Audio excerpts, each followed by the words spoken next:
Atos 2, 36. Portanto, o apóstolo Pedro terminando sua pregação, que todo Israel fique certo disso, Israel a nação. Esse Jesus a quem vocês crucificaram, Deus o fez Senhor e Cristo. Quando ouviram isso, ficaram aflitos em seu coração e perguntaram a Pedro e aos outros apóstolos: irmãos, que faremos? Pedro respondeu: arrependam-se, cada um de vocês seja batizado em nome de Jesus Cristo para perdão dos seus pecados e receberão o dom do Espírito Santo.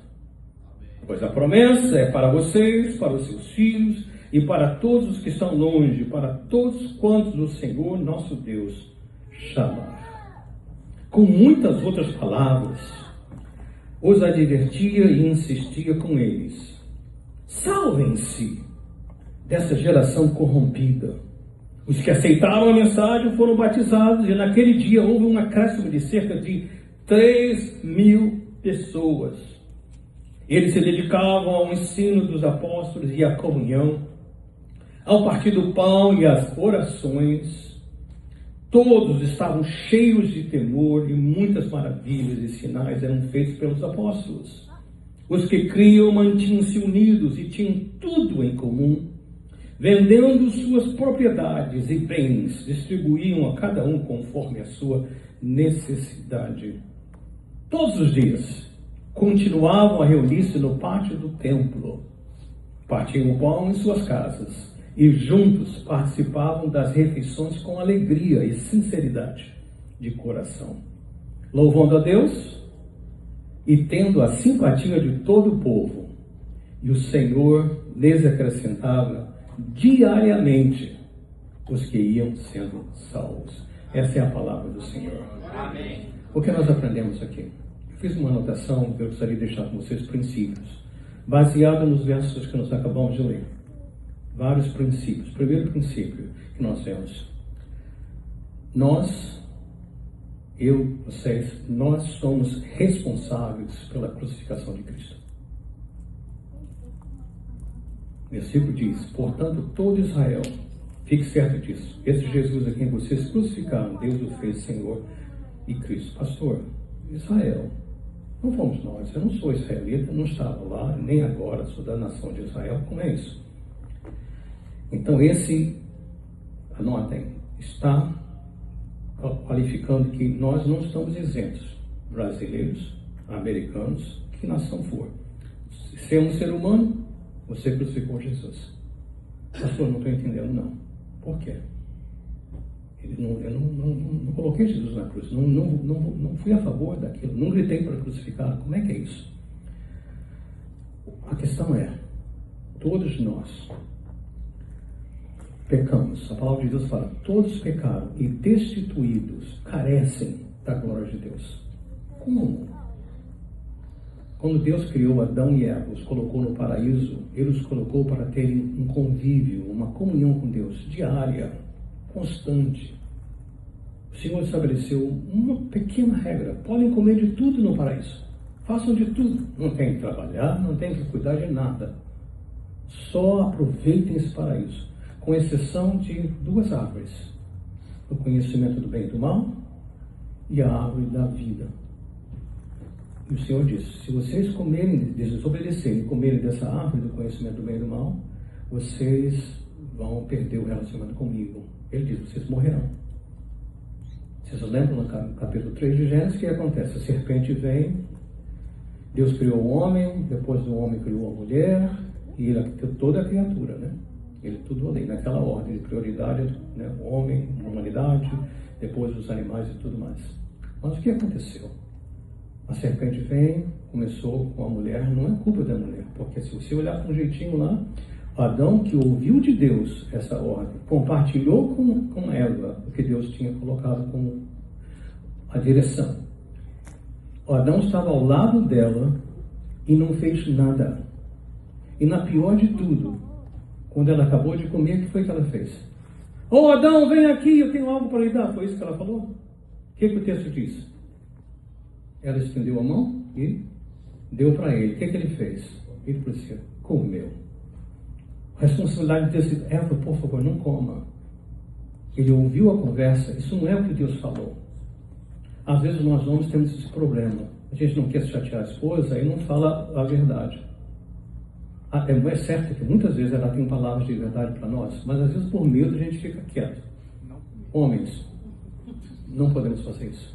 Conhecer a palavra de Deus, saber o que Deus fala. E aquilo que estiver fora, a gente tem que fazer o quê? Peraí. O ponto é que a partir daí o que aconteceu? Foram expulsos do jardim. Você notou que eles não comeram da árvore da vida? Por que Deus não permitiu? Colocou lá uma criatura angelical na entrada do paraíso, com uma espada de fogo, e não permitia que eles voltassem. Porque se eles voltassem e comessem aquele fruto, eles estariam, nós, a humanidade, estaríamos para frente, sempre separados de Deus.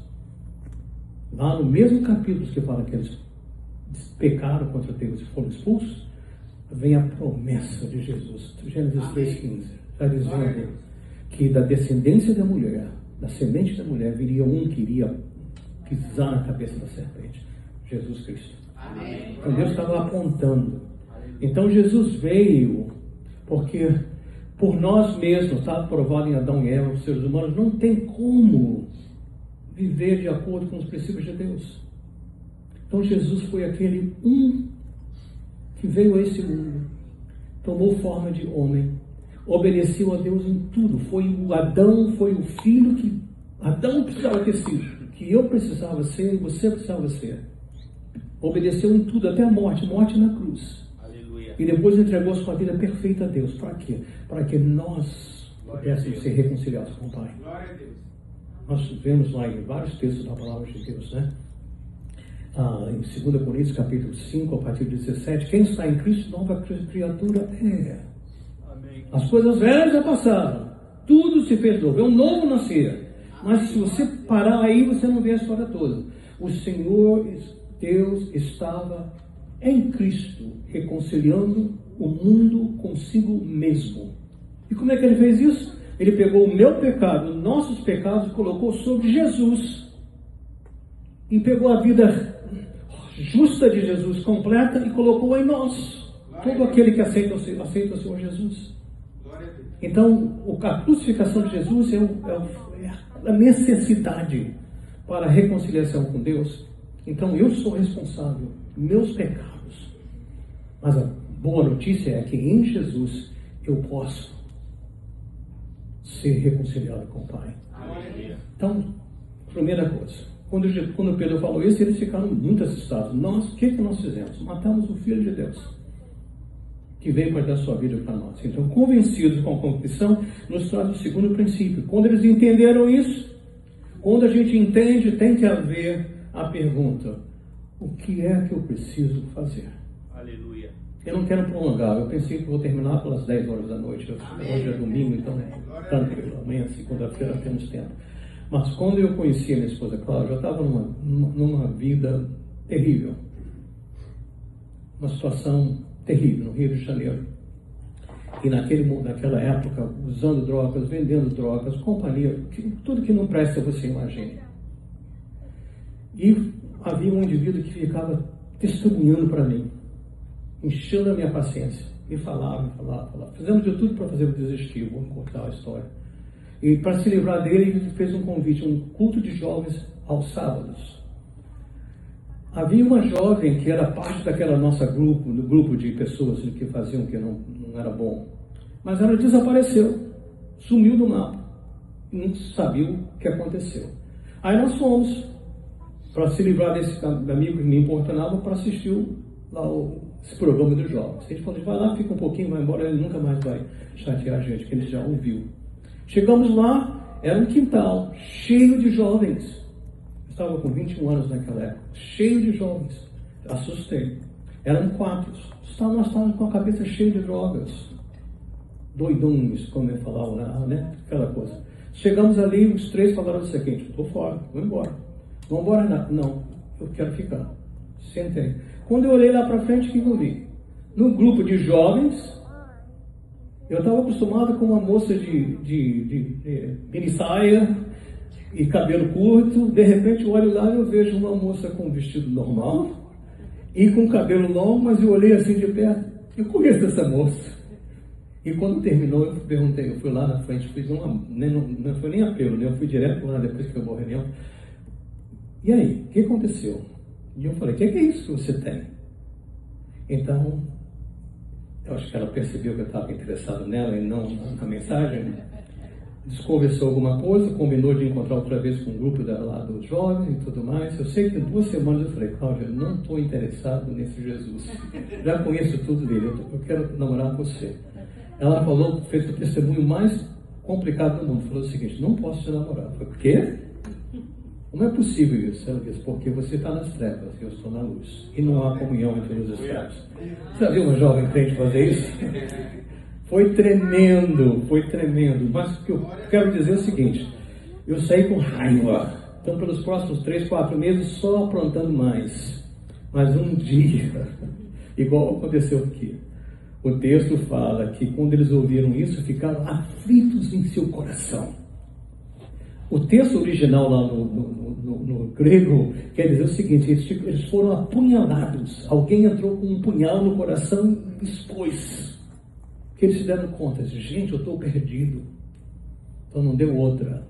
Era o mês de dezembro, meses depois daquele encontro lá naquela casa, e eu peguei o telefone, eu sabia o telefone, chamei e eu falei, fala comigo desse negócio outra vez. Nós nos encontramos lá no Rio de Janeiro, Praça de São Espéros, que conhece ali a Tijuca, a região. E ela explicou tudo de novo para mim. Eu falei, eu quero ser Jesus. Glória a Deus. Então o Senhor abriu o coração. O que faremos, irmãos? Arrependam-se. É o primeiro. E se arrepender-se é dar-se conta. Eu estou fora dos caminhos do Senhor. E esse caminho me leva ao inferno direto. Até que essa convicção entre em nós, até que o nosso coração seja apunhalado, é impossível ver o reconhecimento do que Deus fez por nós. Vocês estão acompanhando isso? E foi isso que ele faremos. E o Pedro deixou bem claro. Primeiro, arrependam-se. Arrependimento não é dizer I'm sorry. Não. Me perdoa. Não é isso, não. Arrependimento é dizer o seguinte, até hoje eu vivi nessa direção. A partir de agora eu vou na direção de Cristo. Isso é você. Isso é invisível, ninguém sabe. Você só que sente, você pode até falar, mas você está no seu interior. Mas ele falou, se cada um seja batizado em nome do Senhor Jesus. Ou seja, arrependimento é interno, uma decisão profunda. Não fui eu que fiz, mas os meus olhos abertos de ver quem eu sou, quem Deus é, o que Ele fez por mim, e aceitar esse sacrifício de Jesus. Agora, o que eu vou fazer? Eu vou me arrepender, né? Ele diz, seja batizado, que é público.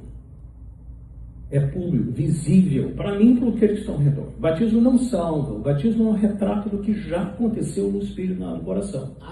Porque se batizar sem ter a convicção, a transformação no coração, se apenas se molhou. Isso não serve de nada. Mas ele segue, o batismo é público de aquilo que aconteceu internamente. Então ele falou isso. Então, o que faremos, irmãos? Ele perguntou. Eles disseram, olha, a coisa é muito fácil, é o princípio, né? O que faremos? Primeiro, você tem que ter a consciência de ter sido culpado por Jesus lá na cruz. Está ali por causa do meu pecado, número 1. Segundo, o que faço? Arrependa-se, muda-se de vida. Seja batizado em nome do Senhor Jesus. E ele vai acrescentar para nós, eu vou voltar a esse ponto, recebereis o dom do Espírito Santo. E ser batizado e arrependimento tem a ver com o perdão dos pecados. Porque como eu mencionei em 2 Coríntios capítulo 5, naquele momento que eu agora me arrependo, naquele momento que meu coração é transformado, eu sou agora, meus pecados, a minha culpa é colocada sobre Jesus. E agora eu estou limpo, pronto para fazer. Antes de prosseguir para o próximo princípio, deixa eu dizer algo, ok? Para vocês. Não podemos levar isso assim, só um pouquinho sério. Vocês se lembram do capítulo 3 do Evangelho de João, quando Jesus teve um doutor da lei chamado Nicodemos foi encontrar Jesus à noite? Aí todo mundo sabe do versículo, né? Que ele tem que nascer de novo, mas depois do versículo 16 do capítulo 3 fala assim, porque Deus amou o mundo Me ajude, complete. De tal maneira, deu seu Filho unigênito, para que todo ele não pereça, mas seja salvo. Fica bonito, né? Agora falem para mim o 17. Aquele que crê será salvo, aquele que crê já está condenado. Eu devia dizer, concessão do Sebastião. Eu tenho uns membros lá na igreja, lá no Ministério Espanhol, a Bem-Venida é o nome dela. É um nome bonito, é uma moça cheia de energia dominicana. Mas toda vez que eu faço essa pergunta, eu pergunto, Bem-Venida não pode responder, ela sabe a resposta. Então, olha o versículo, só para nós estarmos assim, olha o versículo de número 17, né? Pois Deus enviou o seu Filho ao mundo não para condenar o mundo, mas para que fosse salvo por meio dele. Ele falou o 18 que diz assim, quem nele crê não é condenado, mas quem não crê, completem, já está condenado por não crer no nome do unigênito Filho de Deus. Não há meio termo. Ou você crê no Senhor Jesus e será salvo, ou você já está condenado. Pondere, onde é que você está? Receberão o dom do Espírito e outra bênção, perdão dos pecados. E esse receber o dom do Espírito, como eu disse, fica para outra ocasião. Mas o principal é para que nós saibamos que as barreiras da comunicação, do evangelismo, todos cheios do Espírito, onde estiverem, vão poder estar trazendo a boa nova da graça de Deus. Eu quero só mencionar algo, não está na receita aqui original, mas diz assim, versículo 39, pois a promessa é para vós e vossos filhos. Nós somos uma igreja reformada, nós cremos nossos filhos fazem parte da comunhão. E como fazer parte da comunhão é porque Deus não chama o marido, chama a mulher e esquece dos outros. Até quando a gente não entende. Como eu mencionei, o Senhor só me alcançou, meus olhos se abriram com a idade de 21 anos de idade. Meu pai era um pastor. Ele já está na glória com o Senhor, mas um pastor. Um homem fiel, muito bem conceituado. Mas ele era muito exigente nas coisas de Deus. E criou em mim uma raiva do Evangelho, uma raiva da igreja, porque era filho de pastor, tinha que ser excepcional. Então, por circunstâncias da vida, com 12 anos de idade, eu fui morar com uma irmã mais velha para poder ir nas escolas do Rio de Janeiro. E lá a minha vida começou a se estragar completamente. Quando o Senhor me alcançou, quando Deus usou a Cláudia para me trazer de volta, a primeira coisa que eu queria fazer agora é ser batizado. Então eu viajei lá da Tijuca para Campo Grande, no Rio de Janeiro, zona rural, para falar com meu pai. E eu pensei, meu pai vai... Já fazia anos que eu não via, eu não queria saber dele, nem minha mãe, nadinha, só mesmo dando mau gosto e problemas para eles. Mas quando eu cheguei lá, eu bati na porta, pai, parecia até um filho pródigo. Agora eu sou um crente também. Eu pensei que ele ia me pular e falar aleluia, apesar que ele era conservador assim demais, mas eu pensei que ele vai me abraçar de alegria. Ele estava com um copo de café na mão e falou assim, filho, você quer um copo de café? Aí eu fiquei, não acredito. Tá bom. Voltei, eu falei, acho que meu pai não está acreditando. Dei muito trabalho. Voltei, lá na igreja que eu frequentava, era uma igreja batista naquele momento, então eu ia ser batizado, o pastor da igreja falou, uma igreja bem grande, ele falou assim, você deu muito trabalho, inclusive meu filho está desviado por sua causa, nessa região. Então, o seu batismo vai ser só você, um dia tal, e vai ser um culto especial, e você vai dar um testemunho lá do batistério. Aí eu falei, meu pai é um pastor, ele já está aposentado, ele pode me batizar? O pastor falou, pode. Eu falei, dessa vez meu pai vai acreditar. Pai, lembra que eu falei que eu tinha sido agora alcançado pela graça de Deus?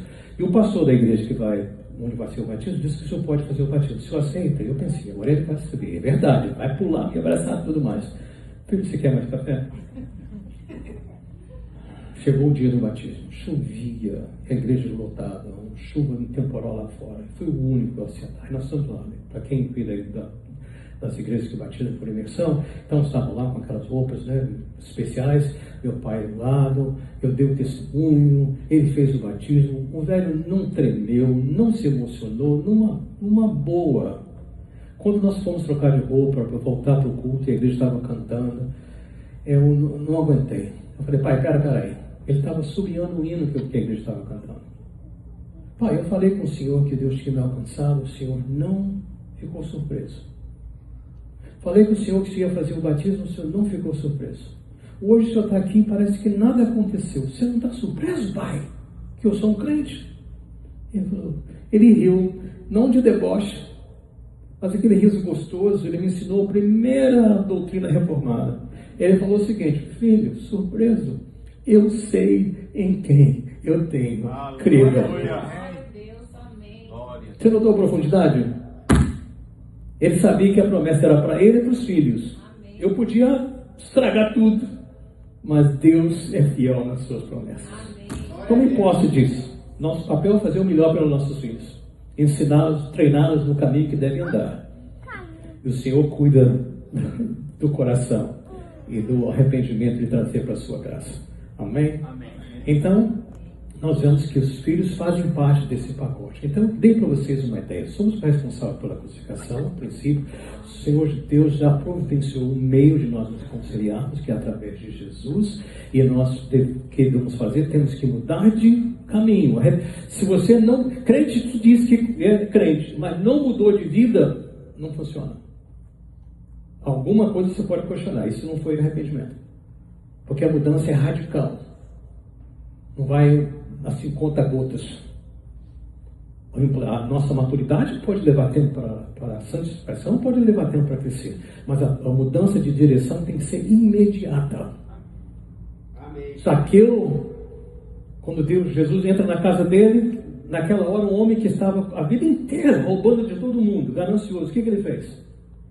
Eu quero dar de volta tudo de quem eu roubei. Eu vou dar 4 vezes. Imediatamente. Aquela mulher que foi pega em adultério em João 8, o que o Senhor diz para ela? Jesus fala, né? Onde estão os seus acusadores? Não tem ninguém, foi todo mundo embora. Ele disse, nem eu te condeno. Vá e não peques mais. Mudança de vida. É um bom retrato para nós. Então nós vemos isso. Agora, quero concluir. E quando eu falo quero concluir, quer dizer que ele vai colocar uma música aqui no plano de fundo. Não é para as suas emoções. Só para a gente, posso falar assim, curtir um pouquinho mais? Amém. Falar curtir não é pecado, né? É para a gente enjoyar esse momento. Pastor Renan, você me pergunta, quais são as marcas de uma igreja viva? Como é que eu posso saber que essa igreja, eu e essa minha igreja, nós estamos transformados por Jesus?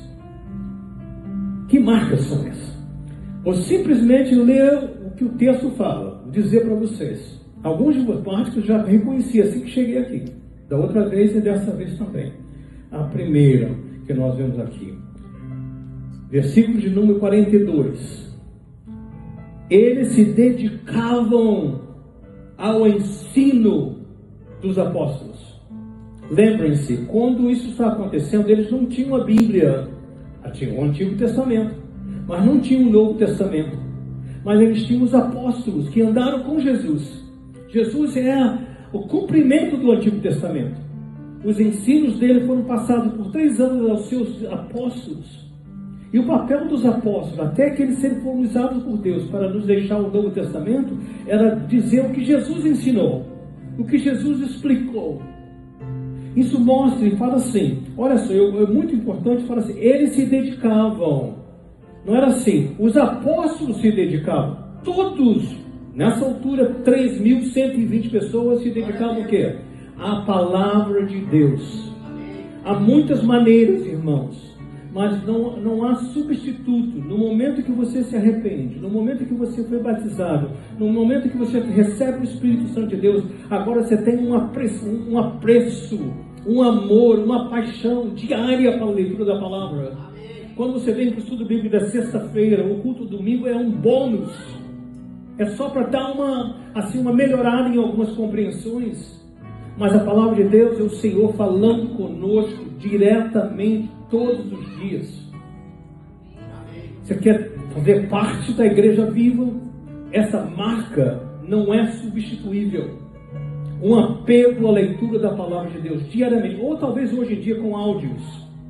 Mas momentos que você não esteja dirigindo, distraído, fazendo outra coisa, um lugar seguro, de manhã, meio-dia, à noite, que horas for, em que você simplesmente vai abrir a palavra de Deus e vai ouvir o Senhor Deus falando. Está claro isso? Os métodos podem mudar. Eu tenho uma tonelada de opções que você pode fazer isso. Tenho certeza que a igreja pode fornecer isso. Mas a ideia é assim, diariamente, uma igreja viva, ela está persevera na doutrina, no ensino, o que a palavra de Deus diz. E não há intermediários. Nós somos apenas, pastor? São pessoas que ajudam no ensino. Mas nunca permitam que o que você ouve do seu pastor, o melhor que sejamos, venha a ser o elemento que faz você conectar com Deus. Deus acabou com os intermediários. O único mediador entre Deus e nós, Jesus Cristo. E Ele nos deu essa obra. Ele diz: ide e fazei discípulos. Ide para quem? Todos nós. Ide e fazei discípulos de todas as nações, ensinando-os a guardar todas as coisas. Jesus falando, que eu vos tenho ensinado. E eis que estarei convosco até a consumação dos séculos. Então, a primeira marca da igreja, usem, se você já está fazendo isso, aleluia. Se você individualmente, que já foi alcançado pela graça de Deus, não está fazendo isso, põe um ponto de interrogação. Eu nasci de novo realmente? Porque se eu nasci, meu apego à palavra de Deus. Ouvir diretamente, áudio ou leitura diretamente do Senhor. Então, essa primeira marca. A segunda marca, fiquei óbvio, foi mencionado aqui também. E a comunhão. Agora, cuidado. Se você vem à igreja, porque é um lugar onde todo mundo sorri para você, você trata bem, tem uma feijoada depois do culto, já soube que hoje tem uma feijoada, né? Isso é bom, mas isso não pode ser maior do que o seu amor por Deus. Comunhão é um byproduct, é um segundo fruto. Adoração a Deus em primeiro lugar, no sentido de apego à sua palavra, e no processo, comunhão. Crente que não gosta dos outros tem um problema sério. Interrogação: fui salvo? Nós temos que ver isso. Terceiro, você estou com nota 10, porque o terceiro não é só, o segundo é a comunhão, o primeiro é você apego à palavra de Deus, segundo a comunhão, o terceiro é comida. Pastor, por que você sabe? Ao partir do pão. Esse partir do pão também se refere à ceia do Senhor, que eu pensei que era hoje. Mas a nossa igreja, o Newark, celebra no primeiro domingo do mês. Mas fui informado que você celebra no último domingo do mês. Perdi a chance. Mas partir do pão se refere à ceia do Senhor. Mas o comerem juntos. Quando nós estamos juntos, compartilhando um alimento, gente, comunhão floresce. Então isso é bom. Então ninguém vai embora sem participar dessa parte da comunhão. Acho que essa aí não tem problema, né? Mas a quarta marca, orações. Orações. Quase todas as igrejas por as quais eu tenho passado, aos domingos, X número de pessoas. Um culto só de oração, quantos? Um punhado. Pode contar às vezes na mão. Uma igreja viva, a oração está lá em cima, com apego ao ensino, à doutrina dos apóstolos, apego à comunhão, à camaradagem entre outros, do partir do pão, mas também nas orações. Próxima marca. Eu sou um advogado crente, não sou advogado, mas eu advogo a causa de que os sinais e maravilhas não ficaram restritos ao primeiro século, ao segundo século, ao terceiro. Porque a palavra de Deus diz assim: todos estavam cheios de temor, e muitas maravilhas e sinais eram feitos pelos apóstolos. Nós precisamos crer. O Senhor continua capaz de curar. O Senhor continua capaz de reconciliar os casos mais terríveis.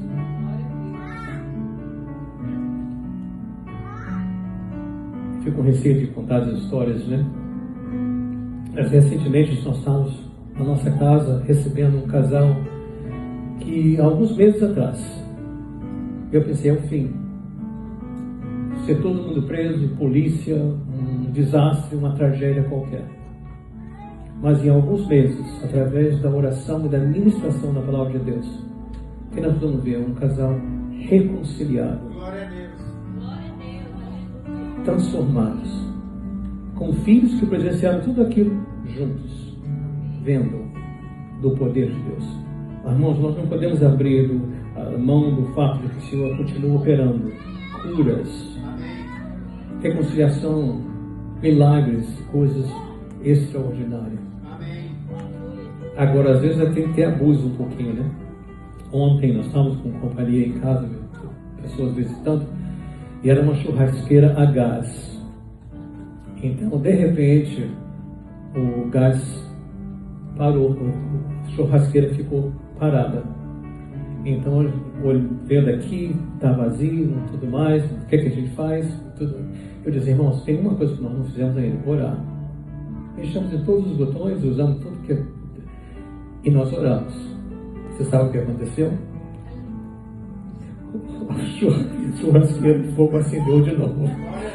Pastor, você está gastando oração com isso? Meu filho, Pai, ajuda-nos. Vem ser conosco. Mas as coisas pequenas e grandes, você tem um Pai nos céus que continua operando. Ele da sua mão não está encolhida. Mas, então, marca número 5, maravilhas e sinais. Marca número 6, versículo 44. Os que criam mantinham-se unidos e tinham tudo em comum. Vendendo as suas propriedades e bens, distribuíam a cada um conforme a necessidade. Dá para entender isso? Você imaginou todas as pessoas compartilhando o que tem?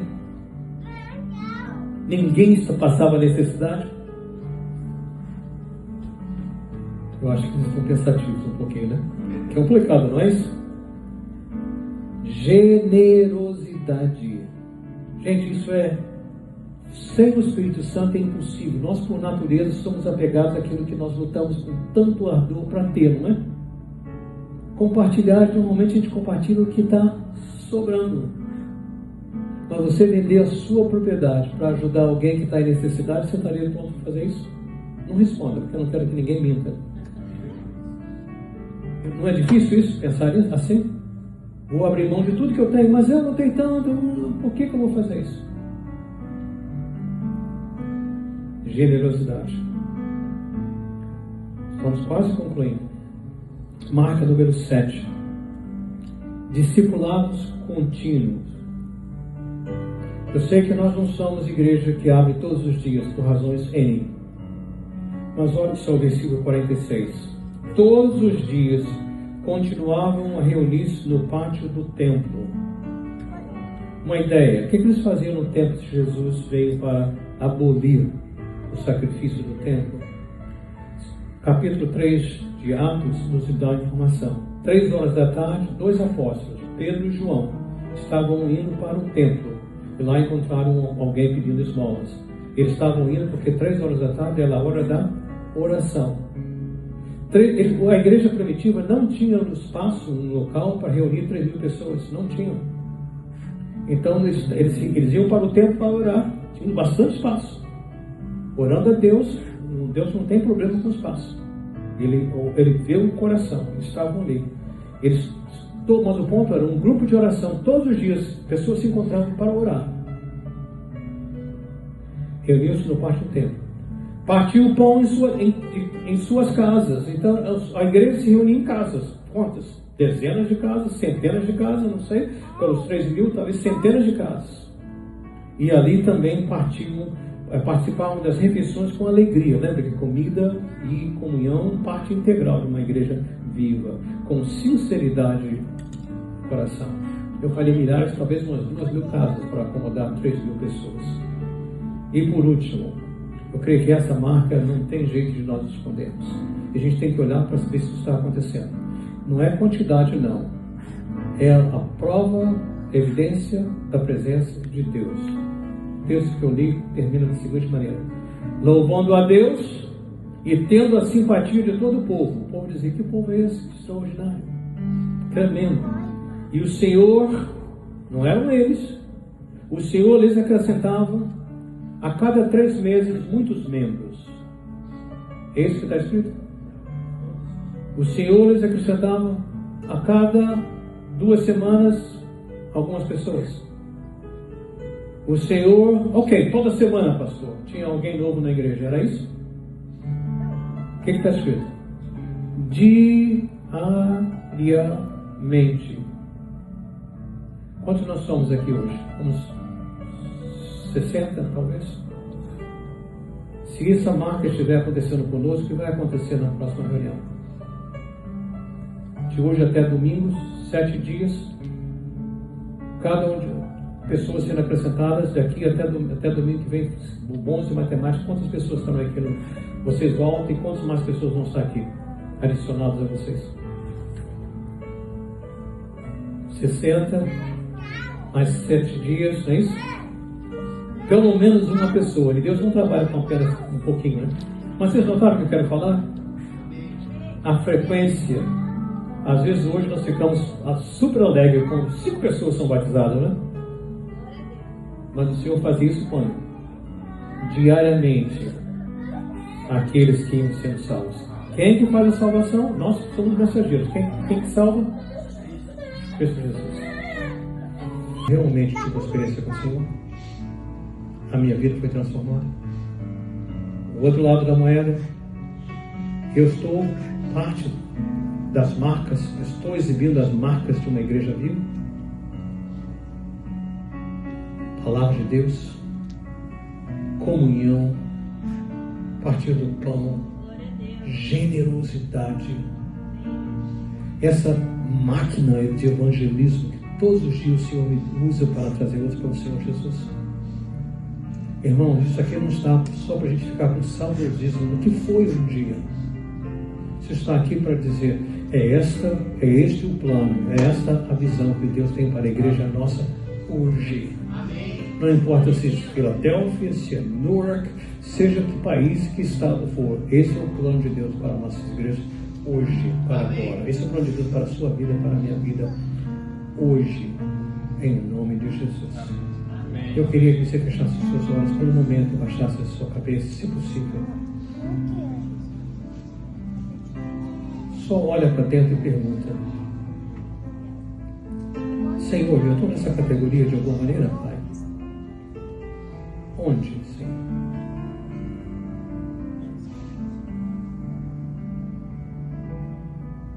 E se você não puder responder aqui, eu creio em Jesus e a minha vida reflete isso. E creio em Jesus, fui transformado. Que hoje seja o horário, hoje seja o dia de dizer: eu preciso de Ti, Senhor. Assim que esse culto terminar,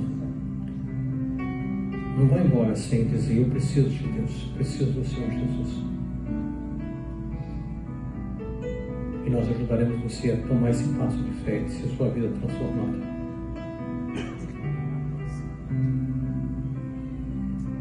Se você já tem essa experiência com o Senhor Jesus, mas não está exibindo as marcas da doutrina dos apóstolos, da palavra, o apego à palavra de Deus, que essa mensagem seja um despertar, a mensagem da Bíblia para você, seja um despertar, mudar de direção. E a partir de agora, pegar essa palavra de Deus diariamente, ouvindo do Senhor diariamente. Tendo a sua vida transformada de egoísmo para generosidade, de andar só para comunhão e principalmente de ser um instrumento nas mãos do Senhor, para que o Senhor possa trazer outros e adicionar diariamente a essa comunidade aqueles que iam sendo salvos. Não vai embora sem ajuda nessas áreas. Eu oro e os oriento, intercedo ao Senhor por vocês, em nome de Jesus. Amém.